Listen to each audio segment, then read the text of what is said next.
Poder Sem Limites, de Anthony Robbins. Parte 1.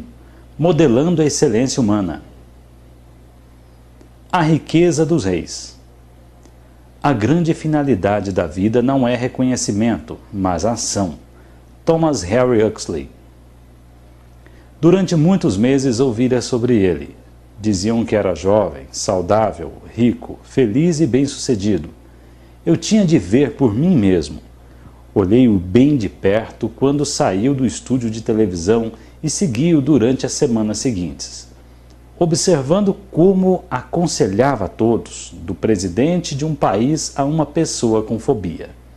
Vi ele argumentar com dietistas, preparar executivos e trabalhar com atletas e crianças com problemas de aprendizagem. Parecia incrivelmente feliz e muito apaixonado por sua esposa, enquanto viajavam juntos pelo país e por outros países do mundo. E quando terminaram, tomaram um jato de volta a San Diego para passar uns poucos dias no lar com a família, no castelo que contempla o Oceano Pacífico. Como é que esse homem, de apenas 25 anos, com educação de grau secundário, pode ter realizado tanto em tão curto espaço de tempo? Afinal, esse era o rapaz que há somente 3 anos atrás morava em um apartamento de solteiro de 37 metros quadrados e lavava seus sapatos na banheira. Como foi que se transformou de uma pessoa extremamente infeliz, com quase 14 quilos de excesso de peso, a amizades difíceis e perspectivas limitadas em uma pessoa realizada, saudável, respeitada por sua individualidade, com grandes amizades e oportunidades para sucesso ilimitado? Tudo parecia tão incrível e, no entanto, o que mais me espantou foi que percebi que ele era eu. A história dele era a minha própria história. Por certo, não estou dizendo que minha vida é o sucesso com o que cada um sonha.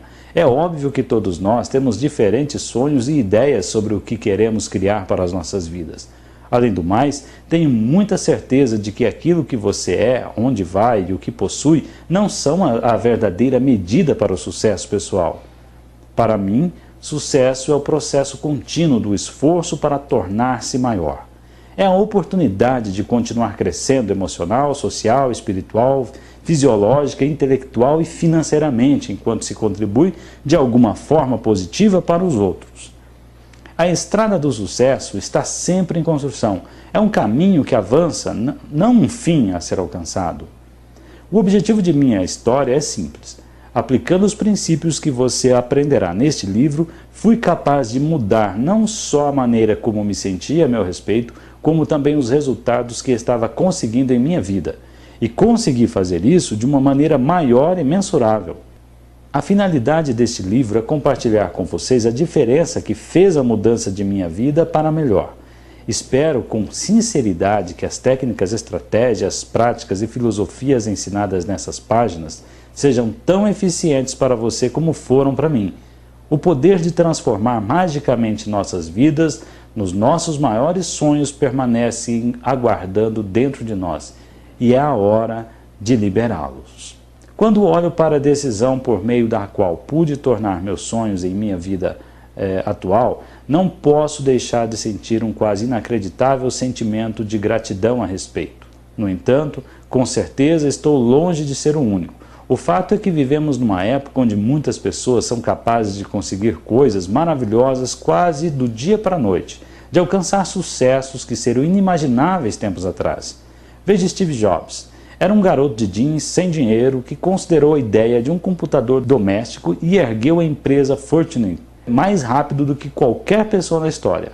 Veja Ted Turner, pegou um artigo que mal existia e criou um império. Veja pessoas na indústria de diversão como Steven Spielberg, Bruce Springsteen, ou homens de negócio como Lee Iacocca ou Ross Perot. O que eles têm em comum? Além de prodigiosos e espantosos sucessos, a resposta é clara: poder. Poder é uma palavra muito emocional. As reações das pessoas diante dela variam. Para algumas, o poder tem uma conotação negativa. Umas cobiçam o poder, outras sentem-se tentadas por ele como se fossem alguma coisa venal ou suspeita.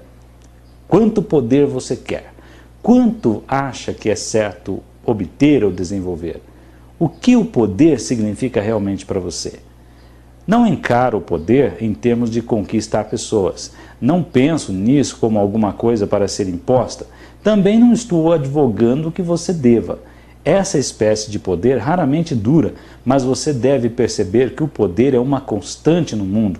Você modela as suas percepções, ou alguém as modela para você. Você faz o que quer fazer ou cumpre os planos que alguém faz para você. Para mim, o poder supremo é a habilidade de produzir os resultados que mais deseja e criar valores para os outros no processo. Poder é a habilidade de mudar sua vida, de dar uma forma às suas percepções, fazer com que as coisas trabalhem a seu favor e não contra você. O poder verdadeiro é compartilhado, não imposto. É a habilidade de definir as necessidades humanas e resolvê-las, tanto as suas como as das pessoas que lhe são caras. É a habilidade de dirigir seu próprio reino pessoal, seu processo de pensamento, seu comportamento. Assim você consegue, com compreensão, com precisão, os resultados que deseja. Através da história, o poder de controlar nossas vidas tornou muitas formas diferentes e contraditórias. Nos tempos primitivos, poder era simplesmente uma questão de fisiologia. Aquele que fosse mais forte, o mais rápido, tinha o poder de dirigir sua própria vida, assim como daqueles à sua volta. Com o desenvolvimento da civilização, o poder resultava da herança. O rei, cercando-se com os símbolos de seu reino, governava com autoridade inconfundível. Outros podiam conseguir poder por sua ligação com ele. Então, no começo da era industrial, capital era poder. Aqueles que tinham acesso a ele dominavam o processo industrial. Todas essas coisas ainda são válidas. É melhor ter capital do que não tê-lo. É melhor ter força física do que não ter. No entanto, hoje uma das maiores fontes de poder é derivada do conhecimento especializado. A maioria de nós já ouviu dizer que estamos vivendo na idade da informação. Já não somos fundamentalmente uma cultura industrial, mas de informação. Vivemos numa época em que novas ideias, movimentos e conceitos mudam o mundo quase que diariamente, quer sejam profundos e de importância, físicos ou mundanos, como um hambúrguer mais bem vendido. Se há alguma coisa que caracteriza o mundo moderno, é a corrente maciça, quase inacreditável, de informação e, pois, tal, de mudança. Essa nova informação vem a nós através de livros, filmes, chips de computador, como uma tempestade de dados para serem vistos, sentidos e ouvidos. Nessa sociedade, aqueles com a informação e os meios de comunicá-la têm aquilo que o rei costumava ter, poder ilimitado. Como John Kennedy escreveu certa vez, dinheiro é o combustível da sociedade industrial. Mas na sociedade da informática, o combustível, o poder, é o conhecimento. Vê-se agora a estrutura de uma nova classe dividida entre aqueles que têm informação e os que devem atuar na ignorância. Esta nova classe não tem seu poder no dinheiro ou na terra, mas no conhecimento. O que há de notável é que a chave do poder hoje é acessível a todos nós. Nos tempos medievais, se você não fosse o rei, teria grande dificuldade em tornar-se um. Se não tivesse capital no começo da Revolução Industrial, as possibilidades de consegui-lo eram, na verdade, muito poucas. Mas hoje, qualquer rapaz de jeans pode criar uma corporação que possa mudar o mundo. No mundo moderno, informação é a riqueza dos reis. Aqueles que têm acesso a certas formas de conhecimento especializado podem se transformar e, de muitas maneiras, transformar também o mundo inteiro. É certo que nos Estados Unidos as espécies de conhecimento especializado necessárias para transformar a qualidade de nossas vidas são acessíveis a todos. Estão em cada livraria, lojas de vídeo, bibliotecas, podemos obtê-las em conferências, seminários e cursos. E todos nós queremos ter êxito. As listas de best-sellers estão cheias de obras de conselhos para o desenvolvimento pessoal. A informação está lá. Por que então algumas pessoas conseguem resultados fabulosos enquanto outras só passam perto? Por que não somos todos capacitados, felizes, ricos, saudáveis e bem-sucedidos? A verdade é que mesmo na era da informação, só isso não é suficiente. Se tudo de que precisamos fossem ideias e pensamentos positivos, então todos teríamos tido pôneis quando crianças e estaríamos vivendo nossos sonhos agora. Todo grande sucesso está relacionado com a ação. É a ação que produz resultados. O conhecimento é somente um poder potencial. até que chegue às mãos de alguém que saiba como transformá-lo em ação efetiva. Na verdade, a definição literal da palavra poder é a habilidade de agir. O que fazemos na vida é determinado pelo que comunicamos a nós mesmos. No mundo moderno, a qualidade de vida é a qualidade de comunicação. O que imaginamos e dizemos para nós mesmos, como movemos e usamos músculos de nossos corpos e expressões faciais, determinarão quanto usaremos do que conhecemos. Com frequência, ao ver pessoas muito bem-sucedidas, caímos na armadilha mental de pensar que elas estão onde estão por terem algum dom especial. No entanto, uma observação maior mostrará que o maior dom que as pessoas excepcionalmente bem-sucedidas têm em relação às pessoas comuns é a sua habilidade de agir. Todos nós produzimos duas formas de comunicação com as quais elaboramos a experiência de nossas vidas. A primeira, as comunicações internas, que são as coisas que imaginamos, dizemos, sentimos dentro de nós mesmos. A segunda são as denominadas comunicações externas, expressas por palavras, tonalidades, expressões faciais, postura de corpo e ações físicas, que usamos para nos comunicarmos com o mundo. Toda comunicação que fazemos é uma ação, uma causa posta em movimento, e todas as comunicações têm alguma espécie de efeito em nós mesmos e nos outros. O Poder Sem Limites, de Anthony Robbins. Comunicação é poder. Aqueles que dominam seu uso afetivo podem mudar sua própria experiência do mundo e as experiências do mundo sobre si mesmos. Todo comportamento e sentimento encontram suas raízes originais em alguma forma de comunicação. Aqueles que afetam os pensamentos, sentimentos e ações da maioria de nós são aqueles que sabem como usar esse instrumento de poder. Pense nas pessoas que mudaram nosso mundo. John F. Kennedy, Thomas Jefferson, Martin Luther King, Franklin Delano Roosevelt, Winston Churchill, Mahatma Gandhi e, de uma forma aterradora, pense em Adolf Hitler. O que esses homens têm em comum é que foram mestres comunicadores. Eram capazes de pegar suas visões, quer fossem transportar pessoas no espaço ou criar um odioso Terceiro Reich, e comunicá-las aos outros com tanta coerência que influenciaram as maneiras de agir e pensar das massas. Através do seu poder de comunicação, eles mudaram o mundo. Na verdade, não é isso também que os destaca dos outros? Por exemplo, Steven Spielberg, Bruce Springsteen, Jeremy Fonda ou Ronald Reagan. Não são eles mestres da comunicação ou influências humanas? O meio que essas pessoas usam para mudar nossas comunicações é o mesmo que usamos para nos mudar. Seu nível de domínio da comunicação no mundo exterior determinará seu nível de sucesso com os outros. Seja essa comunicação pessoal, emocional, social ou financeira. Mais importante ainda, o nível de sucesso que você experimenta internamente, felicidade, alegria, êxtase, amor ou qualquer outra coisa que deseje, é o resultado direto de como você se comunica consigo mesmo. Como você se sente não é o resultado do que está acontecendo em sua vida, é a sua interpretação do que está acontecendo em sua vida. A vida de pessoas de sucesso tem nos mostrado que a qualidade de nossas vidas não é determinada pelo que nos está acontecendo, mas pelo que fazemos com o que acontece. É você quem decide como se sentir ou agir, baseado nas maneiras que escolheu para perceber sua vida. Nada tem qualquer significado exceto aquele que nós lhe damos. A maioria de nós já tem esse processo de interpretação automático, mas podemos retirar esse poder e logo mudar nossa experiência do mundo. Este livro é sobre como juntar as espécies de ações maciças, centralizadas, coerentes, que levam a resultados impressivos. De modo, se tivesse que dizer a você em 2 palavras o que é este livro, eu diria: produzir resultados. Pense sobre isso. Não é nisso que você está interessado? Talvez você queira mudar o modo como pensa sobre si mesmo ou o seu mundo. Talvez você gostasse de ser um comunicador melhor, de desenvolver uma relação mais amorosa, de aprender com mais rapidez, tornar-se mais saudável ou ganhar mais dinheiro. Você pode conseguir todas estas coisas para si e muito mais através do uso efetivo das informações deste livro. No entanto, antes que consiga novos resultados, deverá compreender que já os está conseguindo, mas poderão não ser os resultados que você deseja.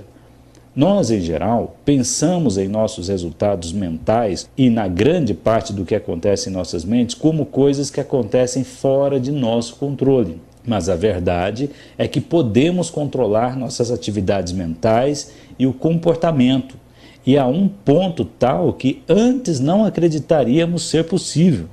Se você está deprimido, você criou e produziu esse show que chamou de depressão. Mas se estiver eufórico, você também criou isso. É importante lembrar que emoções como a depressão não acometem você. Não se pega a depressão, você a cria, como qualquer outro resultado em sua vida através das ações específicas mentais e físicas. Para ficar deprimido, você tem de olhar sua vida de maneira específica, tem de dizer certas coisas para si mesmo, nos tons exatos de voz, tem de adotar uma postura específica e um modo de respirar. Por exemplo, se você quiser ficar deprimido, ajudará muito deixar cair os ombros e olhar para baixo. Você pode falar em um tom de voz triste e pensar nos piores momentos de sua vida, e isso também vai te ajudar a cair em depressão. Se você provocar distúrbios em sua bioquímica como consequência de uma dieta pobre, por exemplo, excesso de álcool ou uso de drogas, isso também ajudará seu corpo a ficar com baixo teor de açúcar e assim garantirá uma boa depressão. O que eu quero te mostrar aqui é que é preciso esforço para criar depressão. É trabalho pesado e são precisos tipos específicos de ação. Algumas pessoas criam esse estado com tanta frequência que para elas é fácil repetir. De fato, muitas vezes ligaram esse tipo de comunicação interna a toda espécie de acontecimentos externos. Algumas conseguem tantos ganhos secundários, atenção dos outros, simpatia, amor e outras coisas, que passam a adotar esse estilo de comunicação como seu estado natural de vida. Outras viveram tanto tempo com isso que agora se sentem bem assim, tornaram-se identificados com o estado. Podemos, no entanto, mudar essas ações mentais e físicas e, com isso, mudar imediatamente nossas emoções e comportamentos. Você pode tornar-se extasiado, adotando logo o ponto de vista que cria essa emoção. Pode imaginar as espécies de coisas que cria esse sentimento. Pode mudar o tom e o conteúdo do seu diálogo interno. Pode adotar as posturas específicas e a maneira de respirar que criam esse estado em seu corpo e vai lá. Experimentará a êxtase. Se quiser ser piedoso, basta mudar suas ações físicas e mentais para combiná-las com aquelas que o estado de compaixão requer. O mesmo é válido para o amor ou qualquer outra emoção. Você pode considerar o processo de produzir estados emocionais dirigindo suas comunicações internas, semelhante ao trabalho de um diretor de cinema. Para produzir os resultados precisos que ele quer, o diretor de um filme manipula o que você vê e o que você ouve. Se quer que você fique com medo, ajudará a mudar o som e jogar alguns efeitos especiais na tela no momento certo. Se ele quer que você fique inspirado, arranjará a música, a iluminação e tudo o que for preciso para produzir esse efeito. Um diretor pode produzir uma comédia ou tragédia a partir do mesmo evento, dependendo do que decide colocar na tela. Você pode fazer as mesmas coisas na tela de sua mente, pode dirigir sua atividade mental, que é a base de toda ação física, com a mesma destreza e poder. Pode acender a luz e o som das mensagens positivas em seu cérebro e pode escurecer as cenas e sons das negativas. Pode também dirigir seu cérebro com tanta habilidade como Steven Spielberg ou Martin Scorsese dirigem suas filmagens. Alguns fatos que seguem parecerão difíceis de acreditar. Provavelmente você não acredita que há uma maneira de se olhar uma pessoa e saber ao certo seus pensamentos, ou que se pode convocar seus mais poderosos recursos à vontade. Mas se há 100 anos atrás você tivesse sugerido que os homens iriam à Lua, teria sido considerado um louco ou um lunático. Aliás, de onde vem essa palavra, lunático? Se tivesse dito que era possível viajar de Nova York a Los Angeles em 5 horas, teria parecido um louco sonhador. Mas foi preciso somente o domínio de tecnologias específicas e leis da aerodinâmica para tornar essas coisas possíveis. Hoje, uma companhia aeroespacial está trabalhando em um veículo que, segundo eles, dentro de 10 anos, levará pessoas de Nova York para a Califórnia em 12 minutos. Da mesma forma, neste livro você aprenderá as leis da tecnologia do desempenho ótimo, que lhe darão acesso a recursos que nunca imaginou ter. Para cada esforço disciplinado, há múltiplas recompensas. Jim Rohn. As pessoas que conseguiram superioridade seguem um caminho coerente para o sucesso. Chamo isso de fórmula do sucesso definitivo. O primeiro passo para essa fórmula é saber seu resultado, isto é, definir precisamente o que você quer. O segundo passo é tomar medidas, pois de outra forma seus desejos sempre serão sonhos. Você deve tomar os tipos de medidas que acredita que criarão as maiores probabilidades de produzir resultados desejados. Nem sempre as medidas que tomamos produzem os resultados desejados. Logo, o terceiro passo é desenvolver uma acuidade sensorial para reconhecer as espécies de respostas e resultados que você quer conseguir e reparar o mais rápido possível se elas estão aproximando ou afastando você do seu objetivo. Você tem de saber o que está conseguindo, seja numa conversa ou em seus hábitos diários. Se está obtendo o que não deseja, precisa anotar os resultados que suas medidas produziram, a fim de aprender com a experiência de cada ser humano. Então você dá o quarto passo, que é desenvolver a flexibilidade para mudar seu comportamento até conseguir o que você quer. Se observar as pessoas de sucesso, descobrirá que seguiram esses passos. Elas começaram com uma meta, pois você não pode atingir uma se não tiver uma meta. Tomaram providências porque só saber não é o suficiente. Então elas tiveram a habilidade de ler nos outros para saber que respostas estavam conseguindo e continuaram adaptando, ajustando, mudando seus comportamentos até acharem o que funcionava. Consideremos Steven Spielberg. Com 36 anos de idade, tornou-se o mais bem-sucedido cineasta da história. Ele já é responsável por 4 dos 10 maiores filmes de todos os tempos, incluindo E.T., o Extraterrestre, o mais notável filme que já foi feito, segundo a minha opinião. Como chegou a esse ponto, com tão pouca idade, é uma história notável. Desde a idade de 12 ou 13 anos, Spielberg sabia que queria ser diretor de cinema. Sua vida mudou quando, numa tarde, tinha então 17 anos, deu um passeio pelos estúdios da Universal. O passeio não incluía locais de gravação, onde estavam toda a ação. Assim, Spielberg, conhecendo seu objetivo, começou a agir. Escapou sozinho para observar a filmagem de um filme real. Acabou se encontrando com o chefe do departamento editorial da Universal, que conversou com ele durante 1 hora e demonstrou interesse por suas ideias. Para a maioria das pessoas, é aí que a história terminaria, mas Spielberg não era como a maioria das pessoas. Ele tinha poder pessoal, sabia o que queria, aprendeu na primeira visita e assim mudou sua abordagem. No dia seguinte, vestiu um terno, levou a maleta de seu pai com um sanduíche, doces e voltou logo como se pertencesse ao lugar. Passou de propósito em frente do guarda do portão naquele dia, encontrou um trailer abandonado e, usando letras adesivas, fixou na porta: Steven Spielberg, diretor.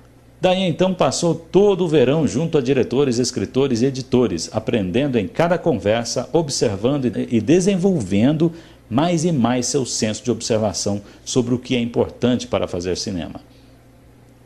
Com a idade de 20 anos, após tornar-se assíduo no local, Steven mostrou à Universal um filme modesto que havia montado e recebeu um contrato de 7 anos para dirigir uma série para a televisão. Conseguiria tornar seu sonho realidade. Spielberg seguiu a fórmula do sucesso definitivo? Com certeza. Teve o conhecimento especializado para saber o que queria, tomou iniciativas, teve a acuidade sensorial para reconhecer se os resultados que estava obtendo o aproximavam ou afastavam de seu objetivo e teve a flexibilidade para mudar seu comportamento para conseguir o que queria. Todas as pessoas de sucesso que conheço fazem a mesma coisa. Aqueles que conseguem estão empenhados em mudar e em ser flexíveis até criarem a vida que desejam. Considere a reitora Barbara Black, da Columbia University School of Law, essa faculdade de Direito da Universidade de Columbia, nos Estados Unidos, que sonhou ser um dia reitora. Ainda jovem, entrou num campo predominantemente masculino e, com sucesso, obteve seu grau de advogada em Columbia. Decidiu então deixar de lado a meta de sua carreira enquanto realizava outro objetivo, constituir uma família. Depois de 9 anos, resolveu que estava pronta para prosseguir em busca da primeira meta, que era a sua carreira, e inscreveu-se num curso de graduação em Yale, onde desenvolveu o ensino, a pesquisa e as anotações práticas que a levaram a um serviço que sempre quisera. Expandiu seus pontos de vista, mudou sua abordagem, combinou as duas metas e agora é a reitora de uma das mais prestigiadas escolas de direito dos Estados Unidos. Ela quebrou a regra e provou que se pode conseguir sucesso em todos os níveis ao mesmo tempo. Ela seguiu a fórmula do sucesso definitivo? Com certeza. Sabendo o que queria, tentou alguma coisa e, se não resolveu, ficou mudando até agora que aprendeu a conciliar sua vida. Além de dirigir sua importante escola de direito, ela é também mãe e dona de casa. Considere um outro exemplo. Sabe como o Coronel Sanders construiu o império da Kentucky Fried Chicken, que fez dele um milionário e mudou os hábitos alimentares de uma nação? Quando começou, não era mais que um aposentado com uma receita de frango frito.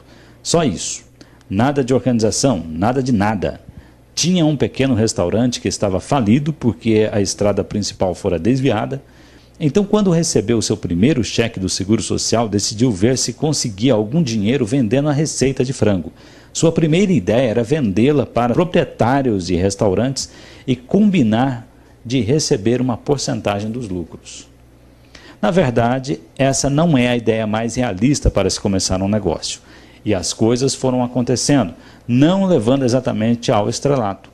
Rodou o país todo, dormindo em seu carro, tentando encontrar alguém que o ajudasse. Batendo em todas as portas, foi rejeitado 1009 vezes. Então aconteceu uma coisa milagrosa. Alguém disse sim. O coronel estava no negócio. Quanta gente tem uma nova receita? Quantos têm o poder físico e o carisma de um velho corpulento num terno branco? O Coronel Sanders fez uma fortuna por ter a habilidade de tomar iniciativas e bem determinadas. Teve o poder pessoal necessário para conseguir os resultados que mais desejava. Teve a capacidade de ouvir a palavra não, centenas de vezes inclusive, e ainda assim manter-se disposto a bater na porta seguinte, convencido que ouviria o sim. De uma forma ou de outra, tudo nesse livro é dirigido para prover seu cérebro com os sinais mais eficientes para capacitá-lo a tomar medidas bem-sucedidas. Quase toda a semana conduz um seminário de 4 dias chamado A Revolução da Mente.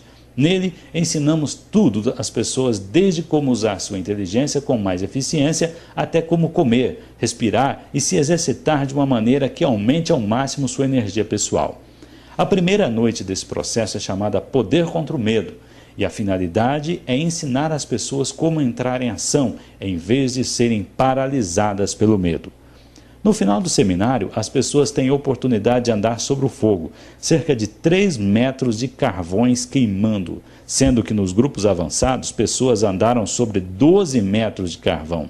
Ainda no fogo, fascina a maioria a tal ponto que temo que a mensagem esteja se perdendo. A questão não é ainda sobre o fogo. A questão não é andar sobre o fogo. Creio ser correto assumir que não há grande benefício social ou econômico a ser ganho de um passeio bem-sucedido sobre um leito de brasas. Mas andar sobre o fogo é uma experiência de poder pessoal e uma metáfora de possibilidades. Uma oportunidade para as pessoas conseguirem resultados que antes pensavam ser impossíveis. Faz milhares de anos que há pessoas realizando alguma versão de andar sobre o fogo. Em algumas partes do mundo é um teste religioso de fé. Quando conduz um passeio sobre o fogo, não é por experiência religiosa, no sentido convencional, mas uma experiência de crença, porque ensina as pessoas, no sentido mais autêntico, que elas podem mudar, podem crescer, esticar-se, fazer coisas que nunca pensaram ser possíveis, que seus maiores medos e limitações são autoimpostos. A única diferença entre você poder ou não andar sobre brasas é a sua capacidade de comunicar-se consigo mesmo, de uma forma que o faça agir, apesar de toda a sua programação passada de medo do que poderia lhe acontecer. A lição é que as pessoas podem fazer virtualmente qualquer coisa, desde que reúnam os meios para acreditar que podem e tomem as medidas efetivas. Tudo isso leva a um fato simples e irrefutável: sucesso não é um acidente. A diferença entre pessoas que conseguem resultados positivos e aquelas que não conseguem não é um tipo de acaso, como rolar dos dados, por exemplo. Há padrões consistentes e lógicos de ação, caminhos específicos para a superioridade que estão ao alcance de todos nós. Todos podemos liberar a magia que há dentro de nós. Só temos de aprender como mudar e usar nossa mente e nosso corpo da maneira mais eficiente e vantajosa. Já imaginou o que Spielberg ou Springsteen possam ter em comum? O que John Kennedy ou Martin Luther King compartilharam que os tornaram capazes de atingir tantas pessoas de uma forma tão profunda e emocional? O que separa um Ted Turner e uma Tina Turner das massas? E um Peter Rose ou um Ronald Reagan? Todos eles foram capazes de agir com firmeza, tendo em vista a realização de seus sonhos. Mas o que faz com que continuem dia após dia a pôr tudo o que conseguiram em tudo o que fazem? Existem, é claro, muitos fatores. No entanto, acredito que há 7 características fundamentais de caráter que eles cultivaram dentro de si, que lhes dão entusiasmo para fazer o que for preciso para serem bem-sucedidos. São 7 mecanismos acionadores básicos que podem garantir também o seu sucesso. Característica número 1. Paixão. Todas essas pessoas descobriram uma razão, um motivo que é consumador, energizante, quase obsessivo, que os levou a fazer a crescer, a tornarem-se maiores. Isso lhes dá muito estímulo para reforçar a busca do sucesso e faz com que liberem seu verdadeiro potencial. É paixão o que faz um Pete Rose sempre mergulhar de cabeça na segunda base, como se fosse um principiante disputando sua primeira partida na primeira divisão. É paixão que separa as ações de um Lee Iacocca de tantos outros. É paixão que dirige os cientistas de computadores através de anos de dedicação para criarem a espécie de um conhecimento técnico que colocou homens e mulheres no espaço exterior e os trouxe de volta. É paixão que faz com que as pessoas deitem tarde e levantem cedo. É paixão o que as pessoas querem em seus relacionamentos. Paixão da vida, dá poder, interesse e significado. Não há superioridade sem uma grande paixão, quer que seja a inspiração de um atleta, um artista, um cientista, um pai ou um executivo. Descobriremos como liberar essa força interna pelo poder das metas no capítulo 11 desse livro. Característica número 2. Crença. Todo livro religioso fala sobre o poder e o efeito da fé e da crença na humanidade. As pessoas bem-sucedidas diferem uma escala muito maior em suas crenças daquelas que falham. Nossas crenças sobre o que somos e o que podemos ser determinam precisamente o que seremos. Se acreditamos em magia, viveremos uma vida mágica. Se acreditamos que nossa vida é definida por limites estreitos, de repente transformaremos esses limites em realidade. O que acreditamos ser verdade, o que acreditamos ser possível, torna-se verdade, torna-se possível. Este livro lhe indicará um meio específico, científico, para mudar logo suas crenças, a fim de que elas o ajudem na realização de suas metas mais desejadas. Muitas pessoas são impetuosas, mas devido às suas crenças limitadas sobre quem são e o que podem fazer, nunca agem de forma a tornar seus sonhos uma realidade. Pessoas bem-sucedidas sabem o que querem e acreditam que conseguirão. Aprenderemos sobre o que são crenças e como usá-las no capítulo 4 e 5 deste livro. Paixão e crença ajudam a conseguir o estímulo, a propulsão em direção à excelência. Mas só a propulsão não é suficiente. Se fosse, bastava pôr combustível em um foguete e mandá-lo voando às cegas para os céus. Além desse poder, precisamos de um caminho, um senso inteligente de progressão lógica. Para conseguirmos atingir nosso alvo, precisamos do que vem a seguir. Característica número 3. Estratégia. Estratégia é um meio de organizar recursos. Quando Steven Spielberg decidiu tornar-se um cineasta, planejou um caminho que o levaria ao mundo que queria conquistar. Calculou o que queria aprender, quem precisava conhecer e o que precisava fazer. Ele tinha paixão e crença, mas também tinha a estratégia que fez com que essas coisas produzissem o seu maior potencial. Ronald Reagan desenvolveu outras estratégias de comunicação que usou em uma base sólida para produzir os resultados que ele desejava.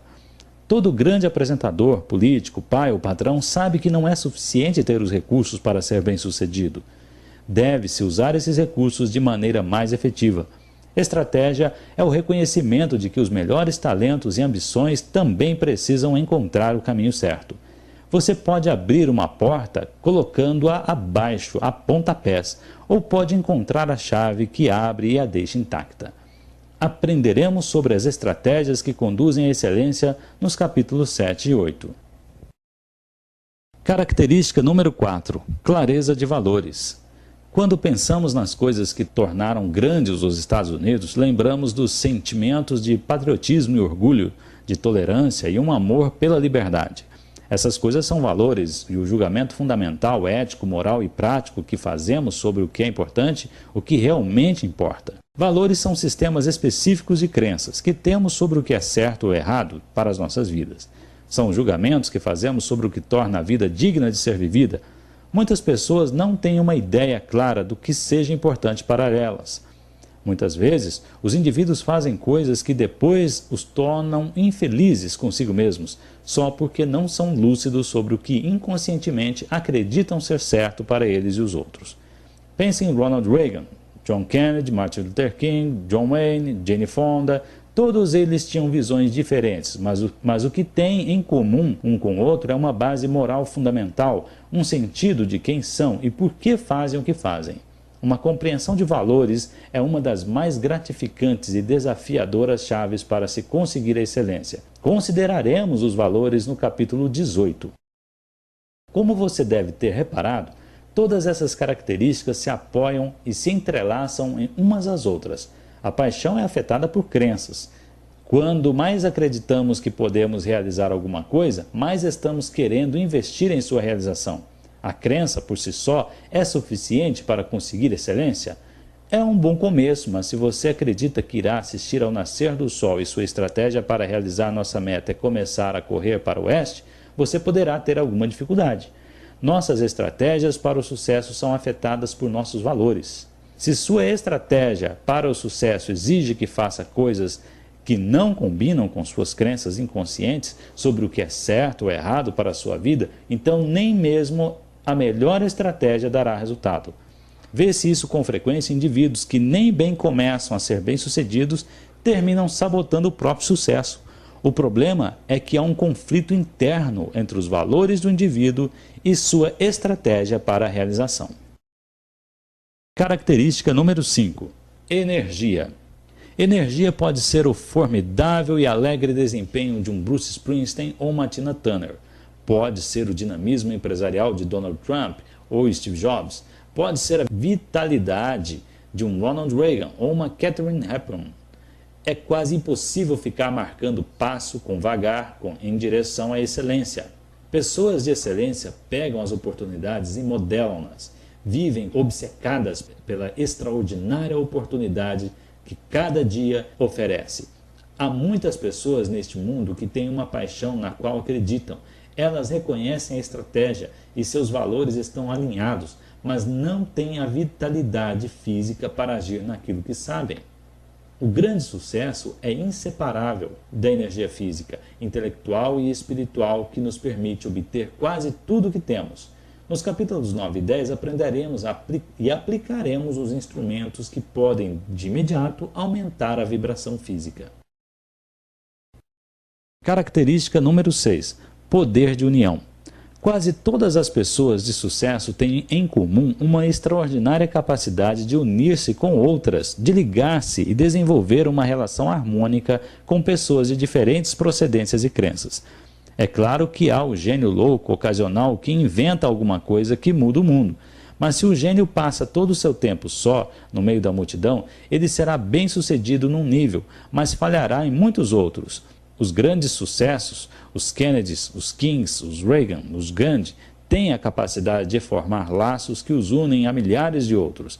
O maior sucesso não é no palco do mundo, é nos mais profundos recessos de nosso próprio coração.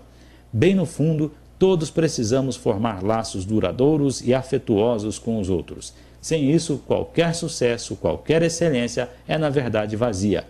Aprenderemos sobre esses laços no capítulo 13. A característica-chave final é algo sobre o que já falamos antes. Característica 7. Domínio da comunicação.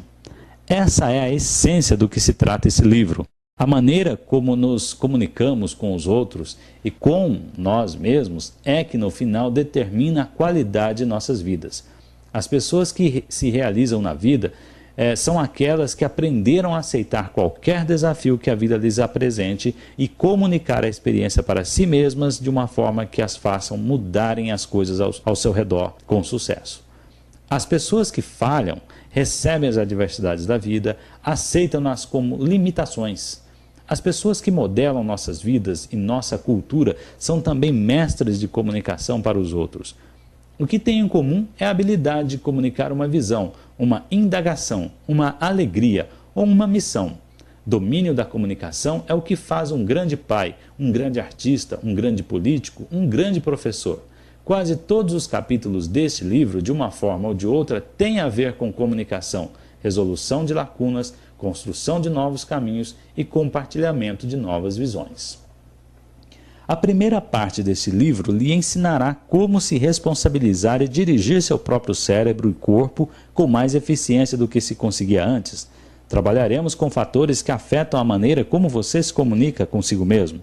Na segunda parte, estudaremos como descobrir o que na realidade quer da vida e como pode se comunicar mais eficazmente com os outros, assim como ser capaz de antecipar espécies de comportamento que diferentes tipos de pessoas com certeza criarão. A terceira parte vê, através de uma perspectiva mais longa e mais global, como nos comportamos, o que nos motiva e como podemos contribuir em um nível mais amplo e extrapessoal. Refere-se a como usar as práticas aprendidas e como tornar-se um líder.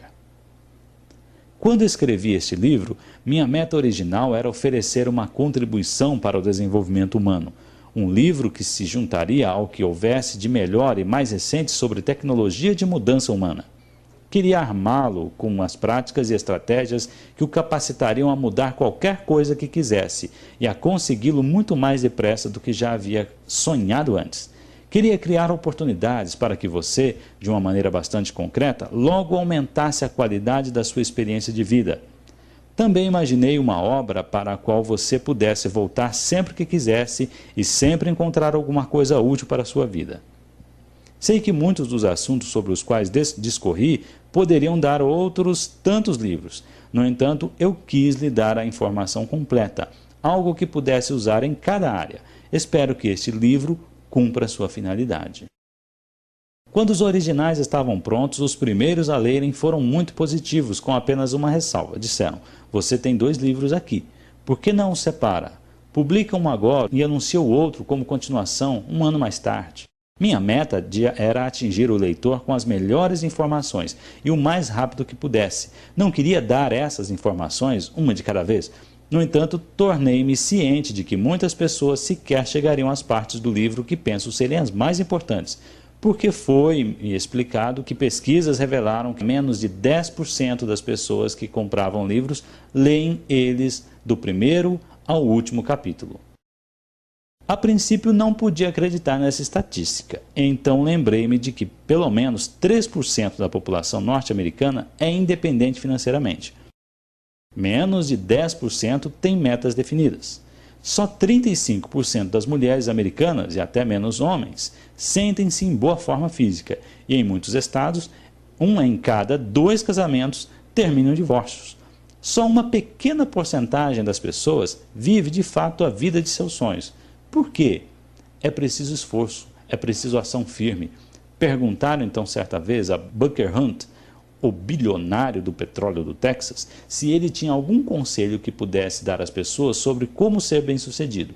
Ele respondeu que o sucesso era muito simples. Primeiro, você decide com precisão o que quer. Segundo, decide que pagará o preço para fazê-lo acontecer. E então, paga-se o preço. Se não der esse segundo passo, nunca terá o que você quer, nem a curto, nem a longo prazo. Gosto de chamar as pessoas que sabem o que querem e estão dispostas a pagar o preço para consegui-lo de os poucos que fazem versus os muitos que falam. Eu o desafio a aproveitar esse material e lê-lo todo, ou neste caso, a ouvi-lo todo, a compartilhar o que aprender aqui e a apreciar todo o conhecimento aqui disponível. Neste capítulo, eu esgotei a prioridade de fazer ações efetivas, mas há muitas maneiras de agir. A maioria delas depende em grande parte de tentativas e erros. Muitas pessoas que são grandes sucessos tiveram de se ajustar e reajustar inúmeras vezes antes de conseguirem o que queriam. Tentar e errar é ótimo, exceto por uma coisa: usa-se uma vasta quantidade de um recurso que nenhum de nós jamais terá suficiente: o tempo. E se houvesse uma maneira de agir que acabasse o processo de aprender? E se eu pudesse mostrar-lhe como aprender as lições certas que as pessoas de excelência já aprenderam? E se você pudesse aprender em minutos o que alguém levou anos para aperfeiçoar? A maneira de se fazer isso é através da modelagem, um meio de produzir com precisão a excelência dos outros. O que eles fazem que os separa daqueles que somente sonham com sucesso? Fim do capítulo 1.